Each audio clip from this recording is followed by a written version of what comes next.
Hello hello hello hello everyone, welcome to my YouTube channel virtual खिलाफी। और आज के चैप्टर में हम पढ़ेंगे क्लास 10th के मैथ का चैप्टर नंबर 3 लीनियर इक्वेशन इन 2L। देखो, हमने इससे पहले लेक्चर में या इससे पहली वीडियो में हमने पढ़ चुके थे चैप्टर नंबर 2, पूरा हमने कंप्लीट कर दिया सीबीएसई के पॉइंट ऑफ व्यू से। अब तक हम उसके बाद भी चैप्टर नंबर 2 की भी वीडियो अपलोड करेंगे, पर अभी हम सीबीएसई के पॉइंट ऑफ व्यू से जा रहे, तो अभी नहीं। हम देखो, हम फिजिक्स पे पढ़ाओगे, इस पे क्लास 10th की, क्लास 9th का इस पे फिजिक्स पे आओगे, मैथ पे आओगे, बहुत आओगे। पर उसके लिए सबसे पहले हमें एक सब्जेक्ट को फिनिश करना होगा। जैसे हम क्लास 10th में तो सबसे पहले मैथ फिनिश करेंगे, और क्लास 9th में सबसे पहले हम फिजिक्स फिनिश करेंगे। उसके बाद फिर हम उसमें मैथ की करेंगे क्लास 10th में, और क्लास 9th में, क्लास 10th में हम फिजिक्स के अपलोड करना स्टार्ट कर देंगे। चलो चलो, सबसे पहले आज का लेक्चर में स्टार्टिंग करेंगे हम लीनियर इक्वेशन इन 2 वेरिएबल के साथ। देखो देखो, सबसे पहले वर्डिंग से आपको पता लग रहा linear equation in 2 variable. Last के लेक्चर में हमने बात करी थी लीनियर इक्वेशंस के बारे में, डिग्री के बारे में, आप सभी को पता होगा आई होप। तो एक बार फिर से मैं थोड़ा सा रिकैप करवा देता हूँ वे चीजें जो हमने लास्ट लेक्चर में पढ़ी है, शायद आप किसी ने देखा ना हो तक भी। देखो, लीनियर इक्वेशंस इन 2 वेरिएबल। देखो, सबसे पहले लीनियर इक्वेशन के बारे में आपको पता होना चाहिए। लीनियर इक्वेशन वे इक्वेशन हो जिनमें क्या हो, डिग्री 1 होनी चाहिए। तो इसके हमने एक जनरल फॉर्म की भी बात करी थी, जो हमने लास्ट के लेक्चर में पढ़ा था, जो क्या थी हमारी जनरल फॉर्म, ए एक्स प्लस बी। चलो, यहां तक ये सब चीज ठीक है, यहां तक तो कोई दिक्कत प्रॉब्लम नहीं। अब उसके बाद जो इसने बोला, इसका जो फुल नेम है चैप्टर वो क्या है भाई, linear equation in 2 variable. In 2 variable. देखो, अब क्या समझो, 2 वेरिएबल का मीनिंग क्या है। यहाँ पे लीनियर इक्वेशन है, देखो चैप्टर का नाम पढ़ो, लीनियर इक्वेशन इन 2 वेरिएबल। देखो, लीनियर इक्वेशन तो है, बट किसके साथ, 2 वेरिएबल के साथ। वेरिएबल का मीनिंग क्या होता था, जिसकी कोई वैल्यू फिक्स होती है, x y z p q m n, जो मोस्टली यूज करते थे अपने उसमें बताया था। तो देखो, अब लीनियर इक्वेशन इन 2 वेरिएबल का मीनिंग क्या हो, एक लीनियर इक्वेशन होगी बट किसके साथ, 2 वेरिएबल की, कुछ ऐसे something, A X plus B Y plus C. देखो, लीनियर इक्वेशन है, अगर हम डिग्री की बात करें एक्स और वाई की, तो डिग्री तो 1 है। देखो, यहाँ भी एक्स की पावर 1 है, यहाँ भी वाई की पावर 1 है, तो डिग्री तो 1 है। बट क्या बन गई, अब लीनियर इक्वेशन है, बट इसमें कितने वेरिएबल है, एक तो वेरिएबल, अगर हम वेरिएबल की बात करें तो इसमें कितने वेरिएबल आ गए, एक तो आ गया एक्स फर्स्ट वेरिएबल, दूसरा वेरिएबल क्या आ गया हमारा वाई। तो इसमें कितने वेरिएबल है भैया, 2 वेरिएबल। तो इसलिए हमने इसको चैप्टर को क्या नाम दिया, लीनियर इक्वेशन इन 2 वेरिएबल्स। ये होती है लीनियर इक्वेशन इन 2 वेरिएबल्स की जर्नल फॉर्म। हम कुछ ऐसे लिखा है, अब समझिए जर्नल फॉर्म कैसे लिखा है, जैसे ये लिखी, यही क्या हमारी लीनियर इक्वेशन इक्वेशंस की जर्नल फॉर्म है। बस इक्वल टू 0 लगा दो आप, जिससे आपको पता हो रहा है क्या है, इक्वेशंस। अब जो समझो, एक चीज समझना, अब एक चीज समझो, माइंड से अपने आप को रिकैप करो। आपने कहीं ना कहीं ये चीज पढ़ी होगी मैथ में। अगर हमें इनमें से x और y साथ ही है एक ही इक्वेशन में, क्या है, एक ही इक्वेशन में एक साथ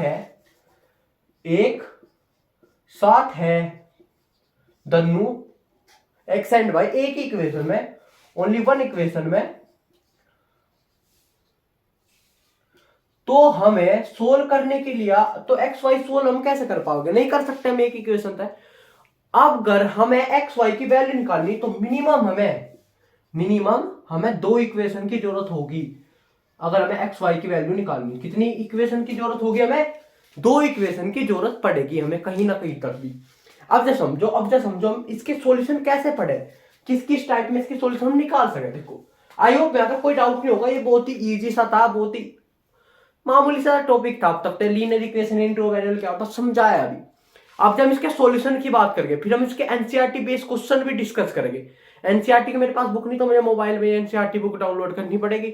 उसके बाद में आपका क्वेश्चन देखो, पहले क्या क्या है, मैं आपको एक प्रिंट आउट लगा दूंगा क्वेश्चन का, आप अपनी बुक में भी देख सको साथ साथ।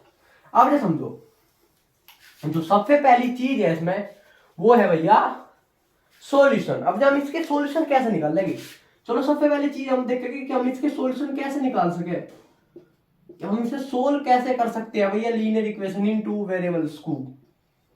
लीनियर इक्वेशन इन 2 वेरिएबल्स को हम कैसे सोल्व कर पाओगे, क्या क्या इसके मेथड हो सोल्व करने के, जो हमें पढ़ने आप है।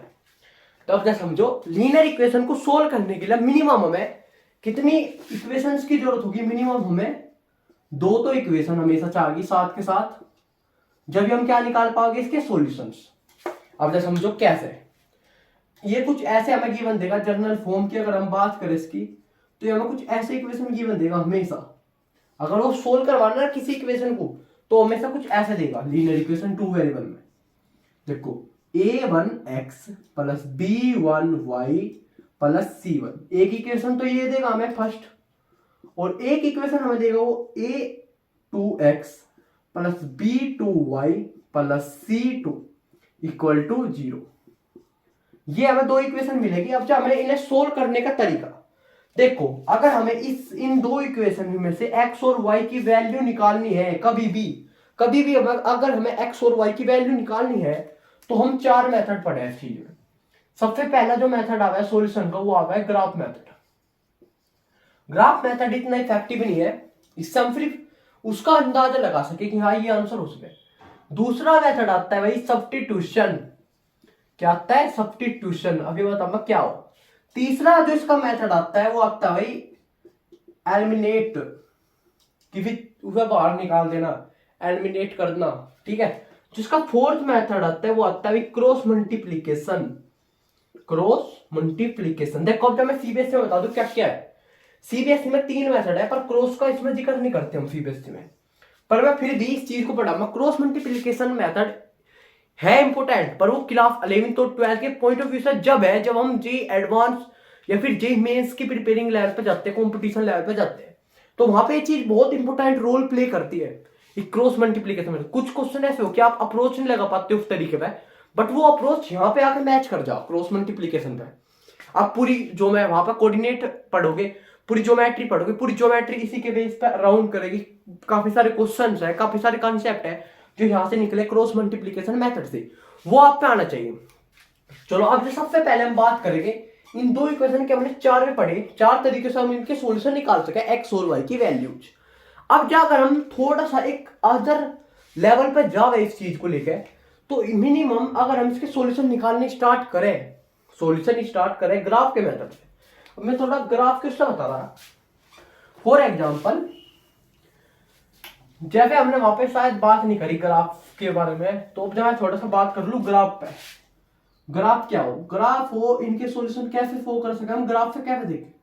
फर्स्ट इक्वेशन थी हमारी a1x plus b1y plus c1 equal to 0, ये थी इसकी फर्स्ट इक्वेशन। और दूसरी इक्वेशन थी भैया इसकी a2x plus b2y plus c2 equal to 0। ये हमारे पास दो इक्वेशन अलग अलग कलर थे इसलिए शो करी जिससे हम इजीली पहचान पाओ उस चीज। आज समझो, मैंने एक ग्राफ बनाया, एक y कोऑर्डिनेट और एक x कोऑर्डिनेट। मैंने अब क्या बनाते, एक ग्राफ बनाते x कोऑर्डिनेट y कोऑर्डिनेट के, उसमें सबको पता है यहाँ पे 0 0, इधर जाके पॉजिटिव मिलेगा हमें वैल्यू, और इधर हमें निगेटिव मिला, निगेटिव कोऑर्डिनेट, इधर निगेटिव कोऑर्डिनेट x का, इधर पॉजिटिव कोऑर्डिनेट x का। अब समझो अगर हम दो इक्वेशन को सोल्व करें, इसकी पॉसिबल तीन कंडीशन बन सके। सबसे पहली कंडीशन क्या होगी यहाँ पे वो समझियो। सबसे पहली कंडीशन क्या बन सके यहाँ पे, अगर हम दो इक्वेशन के सॉल्यूशन निकाल ले और ग्राफ बनावे उनका। देख अगर हम इस इक्वेशन का ग्राफ बनावे तो कुछ ऐसे लीनियर बनेगा, ऐसे जाके कुछ भी बन सके, लीनियर ग्राफ ऐसे ही तो बने। और अगर हम अब जा इस वाली इक्वेशन का ग्राफ बनावे, इसकी भी कुछ ऐसे बनेगी। तो देखो अब इसके कैसे कैसे सॉल्यूशन हो सकते। फर्स्ट कंडीशन, अगर ये एक दूसरे को ऐसे इंटरसेक्ट करते हैं किसी पॉइंट पे। देखो ये क्या है, इक्वेशन नंबर 2 का ग्राफ है और इक्वेशन नंबर 1 का ग्राफ है। तो अगर आप यहाँ पे एक चीज नोटिस करो, सबसे पहली जो कंडीशन हमारे पास आई वो क्या है कि एक दूसरे को इंटरसेक्ट करते हैं किसी पॉइंट पे, कर सका है। कोई सॉल्यूशन ऐसा होगा इन दोनों इक्वेशन में एक्स और वाई की, कोई एक ऐसी वैल्यू होगी जो दोनों पे सेम हो। मतलब अगर हम x की वैल्यू यहां से कुछ निकली वह भी सेम निकल जाए दोनों वाली की, तो कोऑर्डिनेट क्या करके इंटरसेक्ट कर देंगे। ये हमारी क्या है, फर्स्ट कंडीशन, ये है फर्स्ट। अब जो समझो सेकंड कंडीशन क्या हो सके।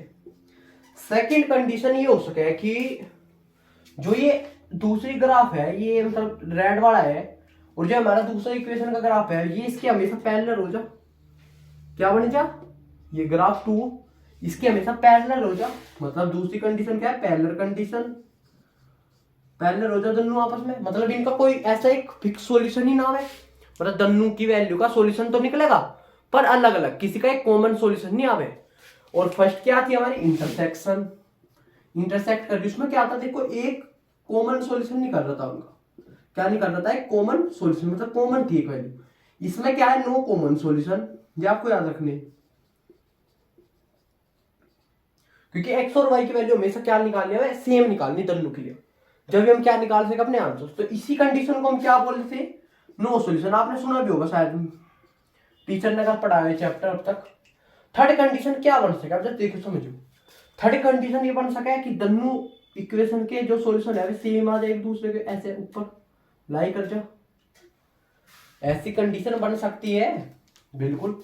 इसको बोलते हैं भैया हम थर्ड कंडीशन कोइंसिडेंट, मतलब एक दूसरे के ऊपर। इसके कितने भी सॉल्यूशन हो सके, इसके इनफिनाइट मैनी सॉल्यूशन है, इनफिनाइट मैनी सॉल्यूशन। क्योंकि दोनों, अगर हम यहाँ पे किसी भी कोऑर्डिनेट में देखो, जो मान चलो ए एंड बी कोऑर्डिनेट है यहाँ पे,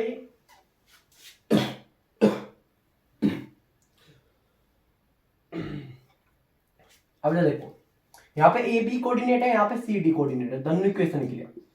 दोनों इक्वेशन पे तो सेम है। अगर हम ए बी रखा जब भी सेम सॉल्यूशन होगा दोनों इक्वेशन में। एक्स और वाई की वैल्यू डी सी रखे जब भी।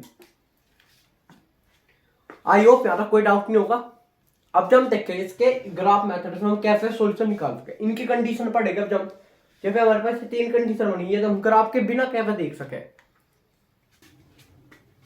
जो हमारे पास ये तीन कंडीशन बनी, इंटरसेक्शन, पैरेलल और कोइंसिडेंट, तो ये हम कैसे देख सके बिना ग्राफ बनाऊ। मतलब हमें इक्वेशन दे दी उसने गिवन, पर हमें ग्राफ नहीं बनाना, हमें बिना ग्राफ के देखना कि ये इंटरसेक्ट कर रही, पैरेलल है एक दूसरे क्या है, वो भी हमें कैसे हम देख सके। देखो अब जब हम देखेंगे कि बिना किसी ग्राफ बना हुए हम कैसे देख सकेंगे। हमारे पास ये दो इक्वेशन थी, मैं पहले इक्वेशन लिख दूं जिससे आपको समझ में आ गई ये चीज कि कैसे हम निकाल सकते हैं ये चीज, कैसे नहीं, वरना तो हम गलत कर देंगे। फर्स्ट इक्वेशन ये थी और दूसरी इक्वेशन हमारे पास ये थी।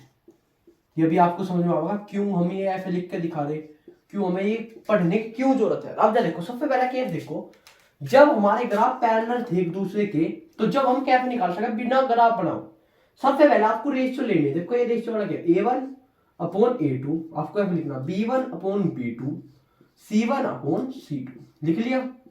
अब समझो पैरेलल कैसे बनेगा।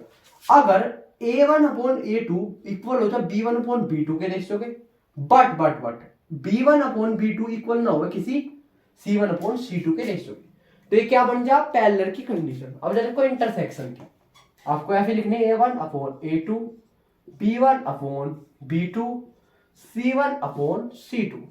देखो इसमें क्या है, एक दूसरे के इक्वल नहीं रहा रेशियो। A1/A2 इक्वल नहीं रहा कभी भी B1/B2 के, B1/B2 इक्वल नहीं रहा किसके? C1/C2 के। ये हमारी सेकंड कंडीशन कब की? जब हमारा सिर्फ एक सॉल्यूशन निकलेगा, ओनली यूनिक सॉल्यूशन। अब देखो हमारी थर्ड कंडीशन कोइंसिडेंट, आपको ऐसे लिखने C1/C2। इसमें क्या हो जाए, A1/A2 का रेशियो हमेशा इक्वल रहेगा B1/B2 के, B1/B2 का रेशियो हमेशा इक्वल रहेगा C1/C2 के। ठीक है, आई होप यहां तक कोई डाउट नहीं होगा। अब जब मैं थोड़ा सा इसके बारे में बता दूं, देखो इस पैरेलल वाली कंडीशन में कोई भी कॉमन सॉल्यूशन नहीं हुआ है, जिसे हम बोलते हैं नो सॉल्यूशन।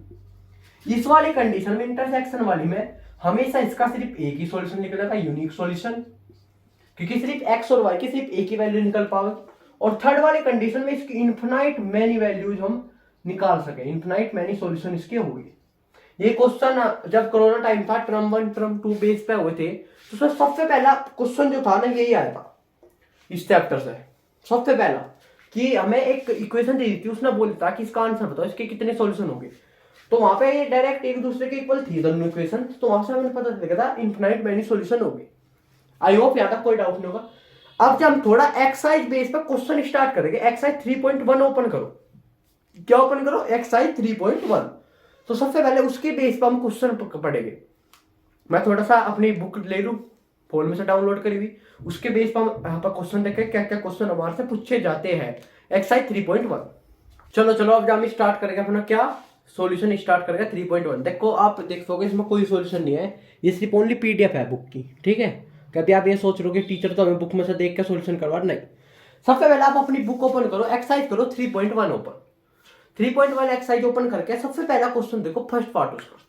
देखो मैं क्वेश्चन पढ़ रहा, 10 स्टूडेंट ऑफ क्लास 10 टू का पार्ट ऑफ मैथ क्विज। मतलब एक बार क्वेश्चन पढ़ो, ऐसे क्वेश्चन को आप कैसे बना सको इन्हें इक्वेशन फॉर्म में, वो समझो क्लास 10th के 10 स्टूडेंट है क्लास 10th के, उन्होंने एक मैथ क्विज में पार्टिसिपेट करा, जिनमें से फर्स्ट जो कंडीशन है हमारे पास उनमें से अगर गर्ल्स के नंबर उसने बोलते, देखो समझो थोड़ा सा क्वेश्चन समझो, 10 स्टूडेंट है हमारे पास, 10 स्टूडेंट है किसके, क्लास 10th के। अगर स्टूडेंट है तो उसमें गर्ल्स भी होगी और बॉयज भी होंगे, दोनों हो गए। अब ये समझो फर्स्ट कंडीशन पढ़ो, if the number of girls is 4 more than the number of boys. अब जा अगर कुछ नंबर गर्ल्स के हैं तो वे ज्यादा है किससे, बॉयज से। क्या बोल रखा, 4 ज्यादा है किससे, बॉयज से। देखो अब इक्वेशन बनाने का तरीका, दो कंडीशन है हमारे पास, बॉयज एंड गर्ल्स, नंबर हमें पता नहीं 10 स्टूडेंट। सबसे पहले आपको लेट कर देना, let of number of girls, वो आपकी चॉइस है, आप वाई मान लो एक्स मान लो, हमने मान ली एक्स, और ऐसे let of number of boys are, या जो भी आपको लिखना, boys equal to y. I hope क्या तक अंडरस्टैंड। अब जब क्वेश्चन करो ये वाली line, if the number of girls, अगर कुछ नंबर गर्ल्स के हैं, मतलब अगर एक्स नंबर गर्ल्स के हैं, समझो क्या, एक्स नंबर अगर गर्ल्स के है, इज वे 4 नंबर ज्यादा है किससे, बॉयज से। 4 नंबर ज्यादा है किससे, बॉयज से। अब जो समझो अगर गर्ल्स के नंबर एक्स थे और बॉयज के नंबर वाई है, तो किसके नंबर ज्यादा है, लड़कों के। और गर्ल्स तक कितने ज्यादा है, लड़कों के नंबर 4 ज्यादा। कितने ज्यादा, रुक जाइए मिनट दोबारा से पढ़ रहा हूँ, if the number of girls is 4 more than the boys. हाँ मतलब जो ये गर्ल्स के नंबर है ये किससे ज्यादा है, बॉयज से है। कितने ज्यादा, 4 ज्यादा। अगर हम गर्ल्स के नंबर एक्स मानने थे, तो अगर हमें इसे इक्वल करना हो बॉयज के नंबर से, तो 4 नंबर हम ऐड किस में कर देंगे, बॉयज वाली साइड। तो ये बन गया हमारी फर्स्ट इक्वेशन। देखो अब जब हमें 2 इक्वेशन बनानी हो किसी सॉल्यूशन को सोल्व करने के लिए, अब जब देखो यहाँ पे जरूरत नहीं है हमें बनाने की, साफ साफ बनते हुए दिख रही है हमें। हमारे पास कितने थे टोटल स्टूडेंट, 10 स्टूडेंट जब भी तो हो गए जब नंबर ऑफ बॉयज मतलब नंबर ऑफ गर्ल्स प्लस में नंबर ऑफ बॉयज मिले होगे, जब भी तो 10 स्टूडेंट बने होंगे। ये क्या बनेगी हमारी सेकंड इक्वेशन। ये आपको थोड़ा सा सोचना पड़ेगा यहाँ। देखो ये तो हमें क्वेश्चन में गिवन था, ये वाली इक्वेशन बनाने के लिए क्या थी हमें गिवन क्वेश्चंस में, समझो ये वाली कंडीशन बनाने के लिए था तो क्वेश्चन, पर इसमें थोड़ा सा क्या लगा हमारा थॉट प्रोसेस बना कि हम इसे कैसे सोच सकते हैं इस चीज को। अब देखो हमारे पास 2 कंडीशन बनेगी, मतलब फर्स्ट इक्वेशन क्या है हमारी, x plus y equal to 10, ये हमारी फर्स्ट कंडीशन मान रहे। सेकंड दूसरी हमारी बनी x, देखो ये y को मैं इधर ला सकूं, माइनस वाई इक्वल टू 4, ये हमारी बनेगी सेकंड कंडीशन। और इसमें अभी हमें कुछ भी सोल्व करने की जरूरत है नहीं, तो बस हमें अभी से ऐसे ही रखेंगे। अभी हमें सॉल्यूशन नहीं सीखे ना, हमने सोल्व करने नहीं सीखे, अभी हम इसके इजी मेथड भी सीखेंगे। देखो इसमें सोल्व तो पूछ रहा हो, करके दिखाओ, सोल्व करो, नंबर ऑफ बॉयज बताओ हमें, नंबर ऑफ गर्ल्स बताओ कितने कितने हैं। सोल्व के लिए अब तक सिर्फ हमने ग्राफ मेथड भी नहीं पढ़ा, बेसिकली अगर बताओ तो हमने ग्राफ मेथड भी नहीं पढ़ा। और जो इसमें मोस्टली यूज हुआ है इस वाली फर्स्ट एक्सरसाइज में, वो ग्राफ मेथड से बोल रहा सब को सोल्व करने के लिए बोल रहा है, नहीं बताओ जल्दी। ठीक है अब जब हम डिस्कस करेंगे इसका सेकंड पार्ट, अभी बस यहाँ पे छोड़ दो इक्वेशन बना के, इसको मैं सॉल्यूशन करना होता है। मैं देखो सीबीएसई का अगर पेपर आता है उसमें वो स्पेसिफिक बोलता नहीं कि आपको कौन सा मेथड यूज करना, नहीं हम उसमें कोई से भी मेथड यूज करके सवाल को सोल्व करके दिखा सके। आपको ग्राफ मेथड बहुत लेंथी पड़ेगा, इसलिए मैं थोड़ा सा उसे अवॉइड ही कर रहा पढ़ाने। अगर आप उसमें इंटरेस्ट बनाने लगे तो आप सब्स्टिट्यूशन और एक और मेथड हम पढ़ेंगे एलिमिनेट, वो नहीं आवे। तो अब जो थे हमारा फर्स्ट क्वेश्चन, अब जब हम पढ़ेगा अपना सेकंड क्वेश्चन। अब जब एक बार अपना सेकंड क्वेश्चन पढ़ो, इसी का फर्स्ट क्वेश्चन का सेकंड पार्ट पढ़ो। अब जब देखो इसका इसी क्वेश्चन का सेकंड टाइप मतलब सेकंड पार्ट जो था, एक बार क्वेश्चन पढ़ो आप इसका सेकंड पार्ट, फर्स्ट क्वेश्चन का सेकंड पार्ट अब जब हम पढ़ेंगे। देखो क्वेश्चन पढ़ो, 5 pencil and 7 pen together cost 50 rupees. इसमें पहली लाइन में क्या बोला एक बार वापिस पढ़ो, अगर हम 5 पेंसिल खरीद रहे और क्या खरीद रहे 7 पेन खरीद रहे, तो जो उनकी हमने टोटल कॉस्ट दी, मतलब एक दुकानदार था उससे हमने सबसे पहले तो पेंसिल खरीद दी, कितनी 5 पेंसिल खरीदी और 7 पेन खरीदी, और जो हमने सर टोटल कॉस्ट दी, मतलब टोटल जो भी हमारा रुपीज बने वो हमने दिए सर 50 रुपीज। टोटल कितने दिए हमने सर 50 रुपीज। ठीक है, ये थी हमारी फर्स्ट अभी लाइन जो हमने पढ़ी। अब जब पढ़ो उसके बाद, अगर हम 7 पेंसिल और 5 पेन खरीद रहे, मतलब दूसरी कंडीशन क्या थी इसमें, जो पेंसिल खरीदी अब की बार वो तो खरीद लिया हमने 7, और जो पेन खरीदी वो खरीदी अब की बार हमने 5। और जब हमने उसे कितने प्राइस दिया, मतलब टोटल रुपीज कितने दिए उस दुकानदार को, 46 रुपीज। अब जो समझो हम इक्वेशन कैसे बना सके, क्योंकि अभी हम बस इक्वेशन बनाना सीख रहे फर्स्ट एक्सरसाइज में। तो अब जो समझो कैसे, क्वेश्चन पढ़ो एक बार। हमने फर्स्ट कंडीशन में 5 पेंसिल खरीदी थी और 7 पेन खरीदी थी, तो उसे हमने दिए 50 रुपए। अगर देखो, अब जब हमने यहाँ पर लेट डी या लेट बी कोस्ट, अब की बार हम क्या मानेंगे, कोस्ट, क्योंकि बात कहीं में चल रही पैसों में, कोस्ट में। जो पेंसिल की कोस्ट है वो हमने मान ली एक्स, और जो देखो कोस्ट ऑफ पेंसिल मैं लिख दू अच्छे से, यहाँ पे कोस्ट ऑफ पेंसिल जो थी वो हमने मान ली X, and let B cost of pen, जो पेन है उसकी कोस्ट हमने मान ली वाई रुपीज, मतलब जो भी है सिंबल। अब समझो फर्स्ट कंडीशन से अपना क्वेश्चन बनाओ।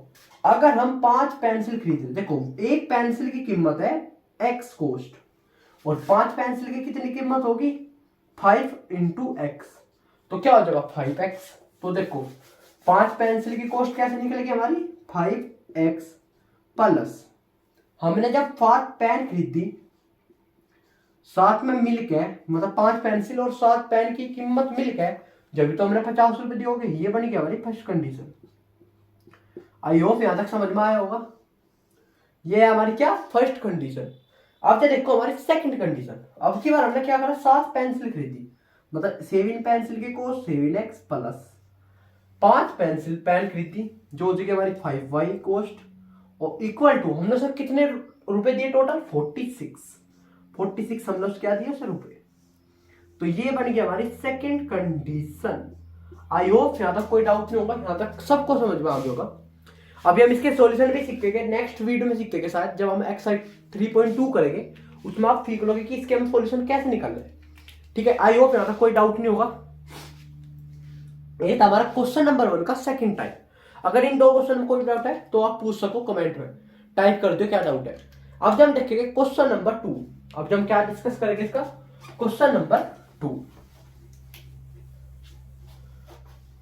क्वेश्चन नंबर 2 अब जब हम डिस्कस करेंगे एक्सरसाइज 3.1 का। मैं देख लो क्या है क्वेश्चन नंबर 2। देखो क्वेश्चन नंबर 2 ओपन करो, और उसमें उसने क्या बोला, कंपैरिजन करो इनके रेशियो के। देखो a1/a2 निकालना, b1/b2 निकालना हमें, और c1/c2 भी हमें निकालना। सबसे पहले इसमें कुछ इक्वेशन दी हुई, 3 इक्वेशन है, 3 क्वेश्चन है इसके, और उसमें से हमें बताना कि ये जो भी है ये कौन सी पैरेलल है, कौन सी इंटरसेक्शन है। हमें बस ये 2 चीज निकालनी, एक तो हमें निकालना पैरेलल कंडीशन बतानी इनमें से किसकी होगी, और दूसरी इंटरसेक्शन कंडीशन, और तीसरी कोइंसिडेंट। ठीक है, ये हमें 3 कंडीशन हमें पूछी। अब देखो फर्स्ट क्वेश्चन इसका, सबसे पहला क्वेश्चन क्या है, 5x माइनस में 4y प्लस 8 इक्वल टू 0, ये हमारी फर्स्ट इक्वेशन में। और second 7x plus 6y minus 9 equal to 0, ये हमारी सेकंड इक्वेशन इसी क्वेश्चन की। अब ये समझो हम इसे कैसे सोल्व करेंगे। सबसे पहले रेशियो निकाल लो। a1 की वैल्यू क्या है यहाँ पे हमारी, अगर हम कंपेयर करें, देखो सॉल्यूशन में कंपेयर करेगा, a1 ax plus b1 vy plus c1 equal to 0। दूसरी equation a2x plus b2y plus c2 equal to 0। ये हमारी 2 कंडीशन है। अब देखो कंपेयर करो, फर्स्ट इक्वेशन से कंपेयर करो। x के साथ वाली नंबर क्या होगा हमारा a1, a1 क्या है हमारा 5, लिख लो a1 इक्वल टू 5।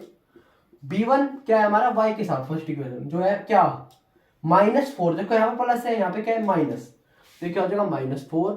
और जो हमारा c1 है जो कांस्टेंट है फर्स्ट इक्वेशन वो क्या है 8। अब देखो ऐसे हम a2 निकाल सके, दूसरी वाली इक्वेशन का a2 जो x के साथ है 7, b2 हमारा क्या होगा जो y के साथ है 6, और c2 जो हमारा कांस्टेंट है वो क्या है माइनस, देखो माइनस नहीं, यहाँ पे क्या है प्लस।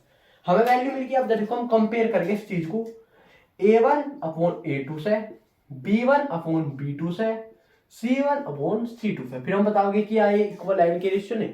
सबसे पहले A1/A2 5/7, दूसरा B1/B2 -4/6, तीसरा 8/9 C1/C2।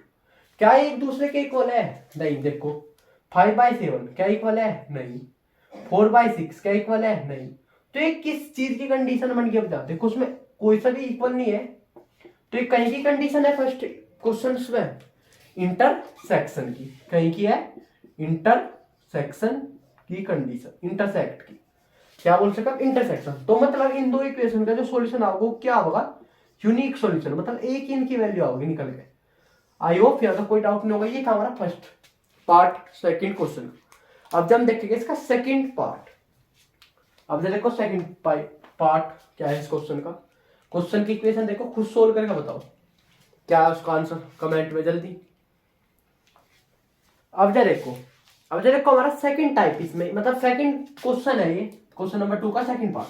देखो मैं डायरेक्ट, अगर सबसे पहले तो आप कमेंट में इसकी वैल्यू बताओ, A1 की, A2 की, B1 B2 की, C1 C2 की। अब देखो मैच करियो, आपकी क्या वैल्यू है? A1 की वैल्यू है हमारी 9, B1 की वैल्यू हमारी 3, C1 की वैल्यू है 12, A2 की वैल्यू हमारी 18 और B2 की वैल्यू हमारी 6 और C2 की वैल्यू हमारी 24। अब देखो कंपेयर करो इससे उसके, फिर हमें किससे कंपेयर करने को बोलना था उसने? इनके रेशियो से। देखो A1 की वैल्यू है 9/18 A1/B2, मतलब A2, B1/B2 की वैल्यू 3/6, C1/C2 की वैल्यू 12/24। देखो इसे हम और सिंप्लीफाई कर सके चीजों को, 1/2, बताओ यहाँ पे भी सिंप्लीफाई 1/2, यहाँ पे सिंप्लीफाई 1/2। अब एक बात देखो, यहाँ पे जो फाइनल आया 1/2 1/2 1/2, देखो एक दूसरे के इक्वल है, तो इसका मतलब A1/A2 भी एक दूसरे के इक्वल है, B1/B2 का रेशियो इक्वल है C1/C2 के। तो ये जो कंडीशन थी हमारी इक्वल वाली, ये किसके लिए बनी थी हमारी? जल्दी बताओ। जिसके इनफिनाइट मैनी सॉल्यूशन है, मतलब कोइंसिडेंट के लिए। ठीक है, तो ये क्या हो गया? इसके बहुत सारे क्या हो गए? Infinite many solution. I hope ज्यादा कोई डाउट नहीं होगा। थर्ड क्वेश्चन आपको खुद से करके देखना, जिससे आपकी प्रैक्टिस हो। अब जब हम देखेंगे क्वेश्चन नंबर 3 भी बिल्कुल डिट्टो से है, उसमें भी हमें रेशियो निकाल ले। बस अब जो उसमें दो टर्म आ गई, दो नई टर्म है, इन कंसिडरिंग और कंसिडरिंग। ठीक है, वो देखेगा अब जब क्या क्या इसका मीनिंग है। उसमें क्वेश्चन नंबर 3 में दो टर्म का डिस्कस हुआ था। जो ये वाली टर्म है, इसमें क्या हो, ये जब हम बोल लेगा इक्वेशन को, जब सिर्फ उसके पैरेलल वाली कंडीशन आ रही होगी। ठीक है, जब हम ये वाली टर्म बोल लेंगे, और उसके बाद अगर हमारे इनसे अलावा, पहले से अलावा दो कंडीशन, इंटरसेक्शन और कोलिनियर वाली, अगर वे आ जा तो क्या करेंगे हम? ये वाली टर्म बोल लेंगे उसको। ठीक है, क्वेश्चन नंबर 3 में ही करना। अब देखो क्वेश्चन नंबर 4। क्वेश्चन नंबर 4 एक बार मैं पढ़ लूं क्या है, क्या बोल रखा है इसमें। देखो सेम ही है, बिल्कुल डिट्टो सेम क्वेश्चन है, डिट्टो सेम क्वेश्चन है। बस अब की बार क्या है, ग्राफ के मेथड से ये चीज हमें करके दिखानी।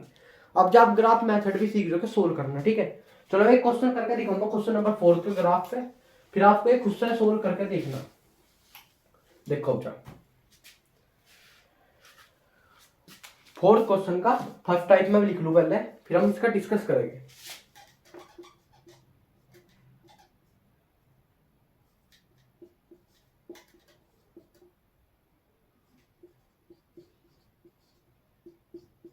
देखो ये हमारा क्वेश्चन दिख रहा होगा,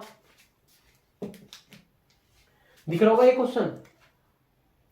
ये हमारा क्या क्वेश्चन। अब जैसे हम सबसे पहले हमें इसका क्वेश्चन का ग्राफ बनाना। ग्राफ बनाने के लिए सबसे पहले कैसा डब्बा बनाओ, एक्स और वाई वैल्यू के लिए, और मिनिमम 3 वैल्यू आपको रख के देखनी।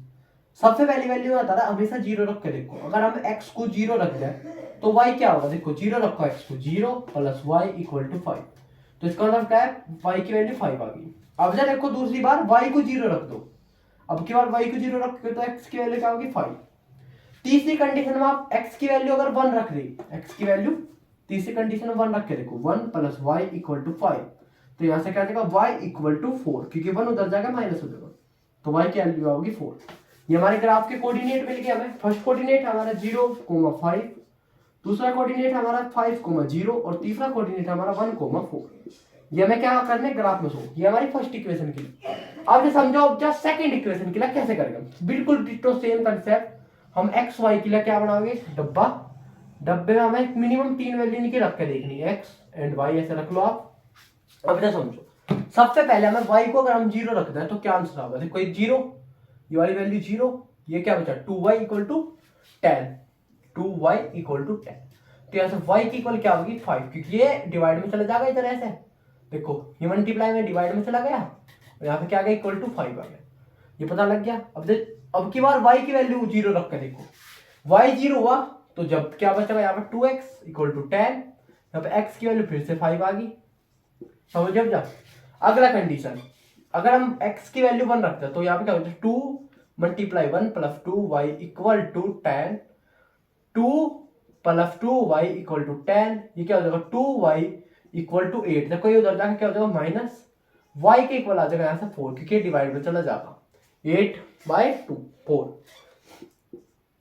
ये हमारे बन गए दूसरी इक्वेशन के कोऑर्डिनेट 0,5 और दूसरा कोऑर्डिनेट 5,0, तीसरा कोऑर्डिनेट 1,4। देखो सेम कोऑर्डिनेट है, जिसका मतलब तन्नू का ग्राफ सेम ही बनेगा।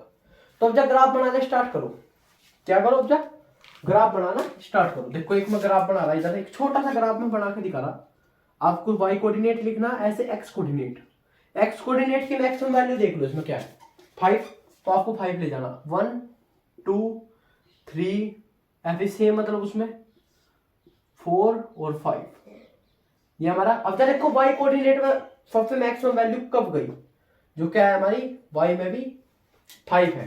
देखो अब फिर से बना लो 1 2, मैं थोड़ा सा इसको ऐसा बना रहा हूँ, नीचे से बनाऊंगा क्योंकि इसमें निगेटिव का तो कुछ काम नहीं है, रोल नहीं है, सिर्फ पॉजिटिव एक्सिस का है। 1 2 3 4 एंड 5 एक्सिस, अभी 1 2 3 4 और 5 ये हमने बना लिया अभी, क्योंकि बहुत ज्यादा गैप हो गया, पेपर पर आप अच्छे से बनाओ। सबसे पहला कोऑर्डिनेट है फर्स्ट इक्वेशन का 0,5, 0 यहाँ पे है और कोमा 5। देखो फर्स्ट वाला कोऑर्डिनेट हमेशा क्या होगा x एक्सिस पे, दूसरे वाला y पे। फर्स्ट कोऑर्डिनेट क्या है x का 0 और y का 5, तो मतलब फर्स्ट कोऑर्डिनेट यहाँ पे है 0,5 फर्स्ट इक्वेशन की, दूसरा कोऑर्डिनेट 5,0, 5 कहीं पे आपकी बात यहाँ पे x में y में कुछ नहीं चला, तो ये क्या है 5,0। आप जैसे समझो थर्ड कोऑर्डिनेट 1,4, x में कितना चला 1 और दूसरे उसमें y में 5, तो 1,5। तो अगर हम फर्स्ट इक्वेशन का कोऑर्डिनेट की वैसे ग्राफ बनाओ तो कुछ ऐसा बनेगा, कुछ ऐसा बनता दिखा, ये बन गया हमारा फर्स्ट इक्वेशन का ग्राफ। ठीक है, ये ब्लू से इसलिए शो करा जिससे आपको अच्छे से समझ में आता। अब समझो दूसरी इक्वेशन का ग्राफ, सबसे पहला कोऑर्डिनेट 0 यहाँ पे 5, 0,5 वही सेम कोऑर्डिनेट, दूसरा 5,0 वही सेम, तीसरा 1,4। तो इसका भी ग्राफ क्या बनेगा, यही बनेगा। दोनों इक्वेशन का ग्राफ क्या है सेम है, तो यहां से हमें पता चल गया इसके कितने सॉल्यूशन आओगे, इनफिनाइट मैनी सॉल्यूशन आओगे। क्या आओगे, इनफिनाइट मैनी सॉल्यूशन। तो ऐसे भी हम सॉल्यूशन निकाल सके ग्राफ के। अब जब आप कोई से भी कोऑर्डिनेट रख कर देखो, यहाँ पे जितने भी कोऑर्डिनेट आओगे सब क्या है एक्स और वाई की वैल्यू है।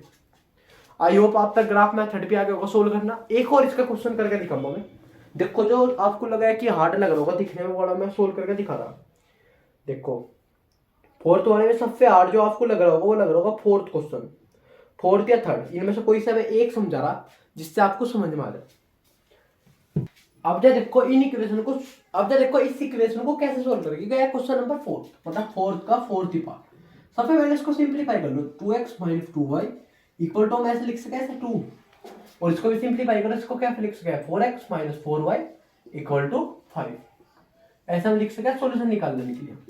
फिर आपको क्या करना, ऐसा डब्बा बनाना x और y के, उसके लिए कोऑर्डिनेट के लिए। देखो x और y कोऑर्डिनेट के लिए डब्बा बनाया, सबसे पहले हमें x को 0 रखना, 0 रखो इसमें, x को 0 रखते ही क्या बचेगा -2y equal to 2, y equal to आ जाएगा -1, तो हमें y की वैल्यू मिल गई -1। अब जब देखो y को 0 रखो, अब जब किसको 0 रखा देखो y को, तो अगर हम y को 0 रख रहे तो यहाँ पे बचेगा 2x इक्वल टू 2, तो यहाँ पे x की वैल्यू आ जाएगी क्या 1। आई होप यहाँ तक कोई डाउट नहीं होगा। अब जब समझो, अब जब अगर हम x को 1 रख रहे तो क्या हो जाएगा 2 - 2y इक्वल टू 2, देखो उधर जाएगा क्या हो जाएगा 0, तो y की वैल्यू यहाँ पे क्या आ जाएगी अब की बार 0, तो y की वैल्यू क्या आ जाएगी अब की बार फिर से 0। अब क्या हमें क्या रखना, कोऑर्डिनेट 2 रखना पड़ेगा मोस्टली, ये बीच में क्या रखेगा अब की बार हम चेक करने के लिए 2 कोऑर्डिनेट रखो, तो क्या हो जाएगा 4 - 2y इक्वल टू 2, तो यहाँ पे क्या बचेगा 2y माइनस के इक्वल टू यहाँ पे -2y का आ जाएगा आंसर क्या 1। तो हम क्या रखेंगे y का 1, क्योंकि अगर हम देखें सेम कोऑर्डिनेट हो गए थे अभी 1 0 1 0, तो यहाँ पे हमें कोऑर्डिनेट मिलेगा। फर्स्ट कोऑर्डिनेट है 0 कोमा -1, सेकंड कोऑर्डिनेट 1 कोमा 0, इसका अगला कोऑर्डिनेट 2 कोमा 1। ये मिल गया हमारे फर्स्ट इक्वेशन के कोमा। अब देखो सेकंड के रखो। अब जब सेकंड में भी क्या करेंगे, ऐसे ही डब्बा बनाओगे x एंड y का। क्या बनाओगे, x एंड y का ऐसे डब्बा। सबसे पहले अगर हम x को 0 रख रहे हैं तो यहाँ क्या बचेगा 4y इक्वल टू 5। देखो यहाँ पे आपको पता लगेगा कि वैल्यू कहीं ना कहीं फ्रैक्शन में जाके कुछ ऐसा करके, तो इसको तो हम इतनी आसानी से निकाल नहीं सकते, तो अब जाके कुछ और वैल्यू रखनी। तो इन क्वेश्चन में क्या हो कि हम मोस्टली ग्राफ में क्या करें, ऐसी वैल्यू रखने की कोशिश करें जिससे हमें एक इंटीजर्स टाइप में आंसर मिल जाए, जिससे हम ग्राफ को इजीली फॉर्म कर पाए। तो हम 0 नहीं रख सकते यहाँ पे, y को 1 रख कर देखो, y 1 होती क्या हो जाएगा, नहीं x 1 होती क्या हो जाएगा 4 माइनस 4y इक्वल टू 5। तो देखो ये उधर जाके क्या हो जाएगा माइनस का, अब की बार फिर क्या बन गया 1/4 बन गया, तो ये भी नहीं रख सकते हम। अब जरा रखो इसकी दूसरी वैल्यू 2 8 हो जाएगा -4y इक्वल टू 5। अब जरा देखो वापिस रखो, उधर जाकर कितना हो जाएगा 3, ये भी नहीं आवे।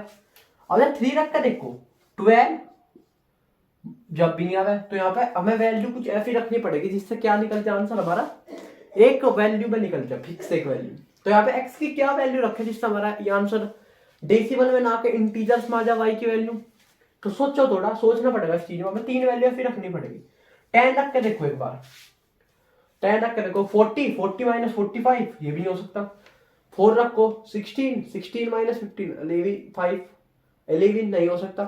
6 रखो 21 हो जाएगा, ये भी नहीं हो सकता।